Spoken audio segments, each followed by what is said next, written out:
السلام علیکم لسنرز، ہم آپ کو اپنے یوٹیوب چینل کی سچی کہانی میں خوش آمدید کہتے ہیں۔ کہانی شروع کرنے سے پہلے اگر آپ ہمارے چینل پر نئے ہیں تو ہمارے چینل کو سبسکرائب کر لیں۔ کہانی پسند آئے تو لائک اور شیئر بھی ضرور کیجیے۔ میں اپنی خالہ زاد کی شادی کی وجہ سے 3 دن سے خالہ کے گھر ٹھہری ہوئی تھی۔ ہم لڑکیوں کی تیاریاں زوروں پر تھیں کہ مہندی والا دن آ گیا۔ ہر کوئی بننے سنورنے میں مصروف تھا۔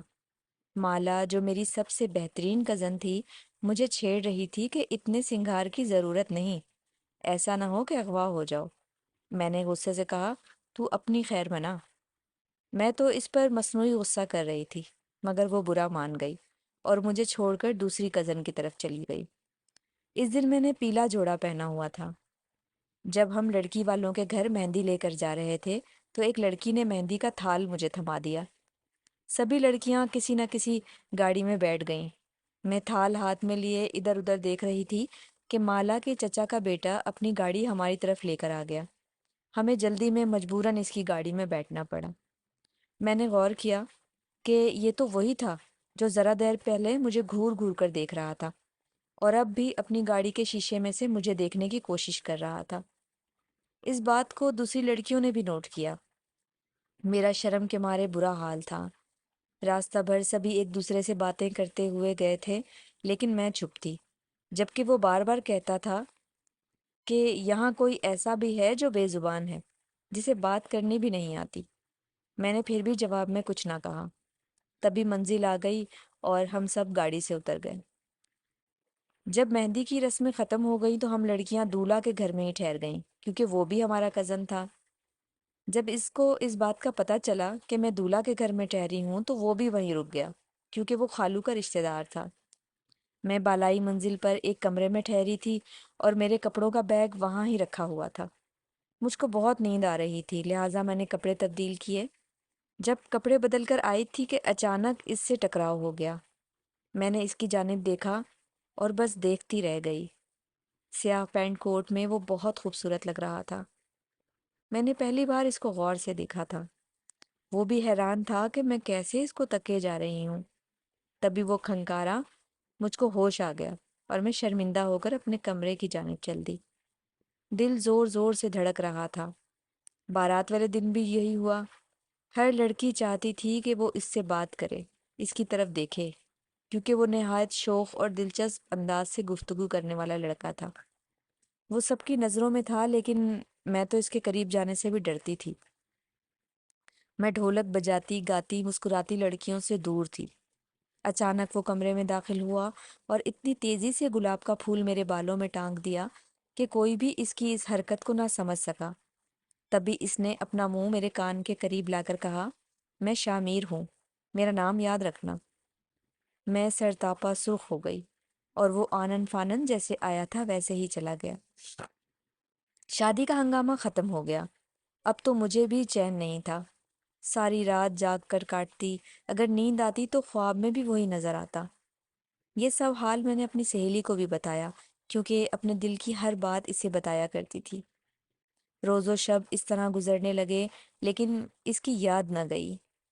اس بات کو 2 سال گزر گئے مگر میرے بالوں سے گلاب کے اس پھول کی مہک اسی دن جیسی تازہ تھی جب شامیر نے اس کو میرے بالوں میں لگایا تھا۔ باغ میں جانے سے یہ مہک اتنی تیز ہو جاتی کہ پھولوں کے علاوہ پتیوں اور مٹی کے ذروں سے بھی یہی مہک آنے لگتی تھی۔ کبھی کبھی میں سوچنے لگتی تھی کہ میں نے کیوں اسے نہ بھلایا، جبکہ وہ تو مجھے بھول گیا ہوگا۔ میں نے اس کو بھلانے کی بہت کوشش کی، چاہتی تو اس کے گھر جا سکتی تھی کیونکہ وہ مالا کا چچا زاد تھا اور یہ بھی کہ وہ ایک قریبی رشتہ دار تھا۔ میں یہ بھی سوچتی تھی کہ اس تقریب سے پہلے میں نے کبھی اس کو کیوں نہیں دیکھا تھا۔ اس کی سب سے بڑی وجہ یہ تھی کہ خالو ہم سے زیادہ میل جول نہ رکھتے تھے۔ ایک دن میں کالج سے جاتے ہوئے شامیر کے بارے میں سوچتی جا رہی تھی۔ میں آج اکیلی تھی اس لیے جلدی جلدی قدم بڑھا رہی تھی کہ اچانک ایک گاڑی میرے سامنے آ کر رک گئی۔ دیکھا تو گاڑی میں وہی بیٹھا تھا۔ کہنے لگا، کیا آپ مجھے جانتی ہیں؟ میں نے کہا، جی، آپ میرے کزن کے چچا کے بیٹے ہیں۔ اور بھی تو کچھ آپ سے استدعا کی تھی۔ آپ شامیر ہیں، یہی کہا تھا نا آپ نے مجھے بلانا نہیں، سو تم نے بھلا دیا مجھے؟ تبھی بے اختیار میرے منہ سے نکل گیا کہ بھلا تو آپ نے دیا ہے۔ میری بات سے اس کا حوصلہ بڑھ گیا۔ وہ اصرار کرنے لگا کہ میرے ساتھ گاڑی میں بیٹھو، تم سے نہایت ضروری بات کرنی ہے۔ میں گاڑی میں بیٹھ گئی اور آہستہ آہستہ گاڑی چلانے لگا۔ میں منہ نیچے کیے بیٹھی تھی، وہ کہنے لگا، ثانیہ تم نہیں جانتی کہ میں نے یہ 2 سال کیسے گزارے ہیں۔ کوئی دن ایسا نہیں آیا جب تمہیں یاد نہ کیا ہو۔ میں نے صرف تم سے محبت کی ہے، قسم کھا کر کہتا ہوں۔ رابطہ اس لیے نہ کیا کہ کہیں تم بدنام نہ ہو جاؤ، کہیں تمہاری عزت پر حرف نہ آ جائے۔ اب بتاؤ، اگر تم مجھ سے شادی کرنے پر راضی ہو تو میں اپنے والدین کو تمہارے گھر بھیجوں؟ تم کو کوئی اعتراض تو نہیں ہوگا؟ مجھے کوئی اعتراض نہیں، میں نے کہا، اور وہ کھل اٹھا۔ میرا رنگ بھی سرخ پڑ گیا۔ تبھی اس نے قریب اتار دیا۔ میں بہت ڈری ہوئی تھی کہ کوئی گاڑی سے اترتے دیکھ نہ لے۔ شکر ہے کہ کسی نے مجھے نہ دیکھا، ورنہ خدا جانے کیا ہوتا۔ بتا نہیں سکتی اس دن میں کتنی خوش تھی، جیسے وہ صرف میرا ہو۔ سبھی پوچھ رہے تھے کہ کیا بات ہے، آج بڑی خوش نظر آ رہی ہو، جس پر میں مسکرا دی۔ پھر اگلے دن اس کے ابو امی آ گئے اور انہوں نے میرا رشتہ مانگ لیا۔ بھلا والدین کو کیا اعتراض ہو سکتا تھا؟ اتنے امیر لوگ، لڑکا خوبصورت کہ ہر لڑکی اس کی شریک حیات بننے کی آرزو کرے۔ امی ابو نے ہاں کہہ دی، مجھ کو پھولوں کے زیور پہنائے گئے۔ کیا بتاؤں وہ کیسا خوبصورت دن تھا جب میں ہواؤں میں اڑ رہی تھی۔ میرے سپنے چاند، سورج اور ستاروں سے مزین تھے۔ میرے خواب کو تعبیر مل گئی تھی۔ اس کے بعد ہر آن، ہر لمحہ بس میں نے شامیر ہی کے خواب دیکھے۔ ہر وقت اس کا خیال میرے دل کا ہمراز رہتا۔ اس کی سوچوں میں عمر بسر کی۔ میں خوبصورت سے خوبصورت ہوتی جاتی تھی، نکھرتی سنورتی چلی جاتی تھی۔ آنے والے وقت کے بڑے شدت سے منتظر تھی، جب میں شامیر کی دلہن بننے والی تھی۔ 2 عیدیں آئیں منگنی کے بعد، اور دونوں عیدوں پر میرے سسرال کی طرف سے نہایت بیش قیمت اور خوبصورت جوڑے بھیجے گئے۔ والدہ تندہی سے میرا جہیز بنانے میں لگی ہوئی تھیں اور میں آنے والے وقت سے شرما رہی تھی۔ جب میں بابل کے گھر سے رخصت ہو جاتی کہ اچانک ایک دھماکہ ہوا جس نے سب کو ہلا کر رکھ دیا۔ میں تو بالکل ہی ٹوٹ کر رہ گئی۔ پتہ چلا کہ شامیر کے گھر والوں نے منگنی توڑنے کا ارادہ کر لیا ہے۔ امی خود وہاں گئیں کہ وجہ تو معلوم ہو۔ وجہ کیا تھی؟ سب سے بڑی وجہ دولت تھی، کیونکہ وہ بہت امیر لوگ تھے اور شامیر کے والدین ان کی شادی کسی امیر گھرانے میں کر رہے تھے، جیسا کہ وہ پہلے سے چاہتے تھے، لیکن بیٹے کی ضد سے مجبور ہو کر ہمارے گھر چلے آئے تھے۔ تاہم اب تو انہیں ایک منسٹر صاحب کی بیٹی کا رشتہ مل گیا تھا، اور اب انہوں نے اپنے اکلوتے بیٹے کو بھی مجبور کر کے اپنا ہم خیال بنا لیا تھا۔ میں تو سوچتی ہی رہ گئی کہ انہوں نے ایسا کیوں کیا، اور جنہوں نے کچھ کرنا تھا کر بھی گزرے۔ انہوں نے شامیر کی شادی اپنے منشا کے مطابق دولت مند گھرانے میں کر دی۔ کافی دنوں تک یہ دھچکا میرے والدین کا سکون تہ و بالا کرتا رہا، اور میں تو مردوں میں تھی اور نہ زندوں میں، کیونکہ شامیر سے محبت کرتی تھی۔ رات دن اس کے خواب دیکھے تھے، اس کے خیالوں سے باتیں کی تھی۔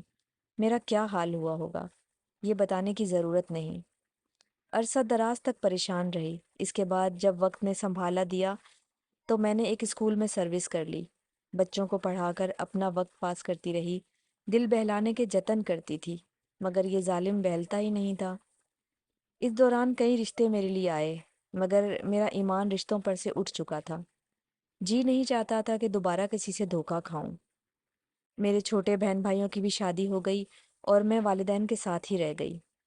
اب میں ان کے بڑھاپے کا سہارا، کیونکہ شادی شدہ بہن بھائی اپنے اپنے کاروباری زندگی میں مصروف و مگن ہو گئے۔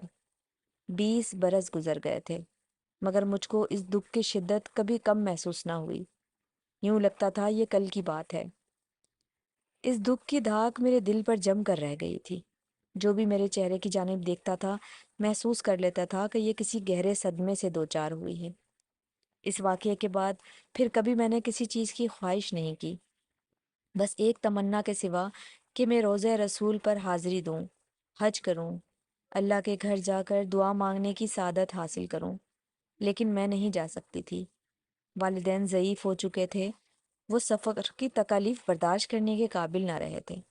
بالآخر ان کا بھی یک کے بعد دیگرے انتقال ہو گیا، اور میں گھر کی تنہائیاں سمیٹنے کو اکیلی رہ گئی۔ اب تو زندگی اور بھی کٹھن ہو گئی۔ سروس کی وجہ سے وقت کٹ رہا تھا، ورنہ شاید میں پاگل ہو جاتی۔ لوگ رفتہ رفتہ تنہائی کے عادی ہو جاتے ہیں، لیکن میں عادی نہ ہو سکی۔ میری اب یہی آرزو تھی کہ کسی طرح حج کر لوں، لیکن ساتھ جانے والا کوئی نہ تھا۔ بغیر محرم کے نہ عمرے پر جا سکتی تھی اور نہ حج پر۔ سروس سے بھی ریٹائرڈ ہو چکی تھی۔ بالآخر میری مایوسی پر قدرت کو رحم آ گیا۔ ایک دن میری ممانی آئی، بولی کیا حج پر جانا چاہتی ہو؟ اپنا پاسپورٹ اور کاغذات بنوا لو، بلکہ تمہارے ماموں کو بھیج دوں گی، ان کے ساتھ جا کر بنوا لینا۔ ہم حج پر جا رہے ہیں، تم کو بھی لے کر جائیں گے۔ یوں وہ گھڑی بھی آ گئی جب ماموں اور ان کی فیملی کے ساتھ حج کی سعادت حاصل کرنے جا رہی تھی۔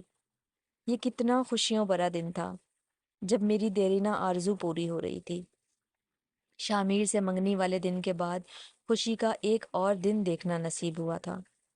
میں نے خدا کا لاکھ لاکھ شکر ادا کیا۔ مکہ مکرمہ میں ممانی کے رشتہ دار تھے جن کے ہاں ہم نے قیام کیا۔ ہمیں یہاں آئے دوسرا دن تھا، پتہ چلا کہ پاکستان سے کچھ اور مہمان بھی حج کے لیے آ رہے ہیں اور یہیں قیام کریں گے۔ 3-4 دن تک وہ مہمان آ گئے۔ مجھ کو اپنی آنکھوں پر یقین ہی نہ آ رہا تھا کہ ان میں شامیر بھی تھا۔ ہم دونوں نے ایک دوسرے کو دیکھا مگر کلام نہ کیا۔ وہ میرا کیا لگتا تھا جو میں اس سے کلام کرتی؟ ایک بندھن جڑتے ہی ٹوٹ گیا تھا اور بس۔ لیکن دل کا بندھن شاید اتنا مضبوط ہوتا ہے کہ کبھی نہیں ٹوٹتا۔ تبھی تو تقدیر نے ہمیں کہا اور کس مقام پر ملا دیا تھا۔ ممانی نے شامیر کو میرے بارے میں بتایا۔ وہ بہت حیران ہوا کہ میں نے ابھی تک اس کے غم کو بھلایا نہیں تھا اور شادی بھی نہیں کی تھی۔ اب اس کو میری وفا اور محبت کا یقین آ چکا تھا۔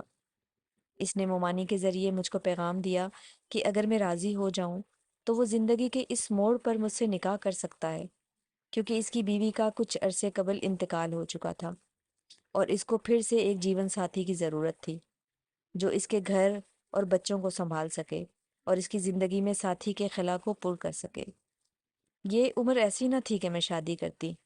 سہانے سپنے اب دھندلا چکے تھے، لیکن مجھے واقعی اس سے دلی محبت تھی۔ مجھے اس کی تکالیف کا احساس ہوا۔ دل نے کہا تم بھی تو تنہائیوں سے تنگ ہو، ان وحشتوں کا مقابلہ کرتے رہنے سے تو بہتر ہے کہ تم شامیر کی پیشکش قبول کر لو۔ جب تک میں یہ بات لبوں پر لاتی، اس سے پہلے ماموں اور ممانی نے مجھے سمجھا بجھا کر اپنی دانست میں راضی کر لیا، اور یوں ان کے عزیزوں کے گھر پر میرا نکاح شامیر سے ہو گیا۔ گویا میں وہاں گئی ہی اس لیے تھی کہ میرا من چاہا محبوب کہ جس کی میں نے عمر بھر خیالوں میں پرستش کی تھی وہ مجھے مل جائے، اور خدا نے اس مقدس سرزمین پر ہمارا دامن مرادوں کے پھولوں سے بھر دیا۔ شامیر مجھے پا کر بہت خوش تھے۔ انہوں نے میرا ہاتھ پکڑ کر حج کیا اور ہم نے بیت اللہ کا طواف کیا، کیونکہ ہمارا نکاح ہو چکا تھا اور اب وہ میرا محرم تھا۔ انہوں نے بتایا کہ وہ بھی مجھ سے اتنی ہی محبت کرتے ہیں اور مجھ کو کبھی بھی انہوں نے دل سے نہیں بھلایا۔ اپنے والدین کی وجہ سے مجبور تھے، تاہم ہمیشہ دل سے میرے ملنے کی دعا کیا کرتے تھے۔ اگر لگن سچی ہو تو مراد مل ہی جاتی ہے، دعائیں بھی قبول ہو جاتی ہیں۔ میں اور شامیر جتنے خوش و خرم ہیں شاید ہی دنیا کا کوئی جوڑا ہو۔ یہ ایک نئی زندگی تھی جو مجھے ملی۔